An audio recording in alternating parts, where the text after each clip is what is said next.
మన దేశంలో ప్రతి ఏటా ఫిబ్రవరి 28న నేషనల్ సైన్స్ డేగా జరుపుకుంటాం. ప్రముఖ భౌతిక శాస్త్ర పరిశోధకుడు, నోబెల్ బహుమతి గ్రహీత సర్ సివి రామన్ ఈ రోజునే రామన్ ఎఫెక్ట్ కనుగొని ప్రపంచానికి భారతీయుల సైన్స్ సత్తా చాటిన రోజు. సర్ సివి రామన్గా పేరుగాంచిన చంద్రశేఖర్ వెంకట రామన్ 1928 ఫిబ్రవరి 28న రామన్ ఎఫెక్ట్ను కనుగొన్నారు.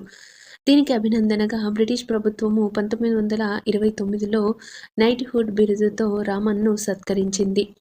1986లో national council for science and technology communication ఫిబ్రవరి 28న నేషనల్ సైన్స్ డేగా జరపాలని భారత ప్రభుత్వాన్ని కోరింది. భౌతిక శాస్త్రంలో రామన్ చేసిన అపారమైన సేవలకు గుర్తుగా ఆ తేదీని నేషనల్ సైన్స్ డేగా జరపాలని ప్రభుత్వం ప్రకటించింది. 1987 నుంచి ఫిబ్రవరి 28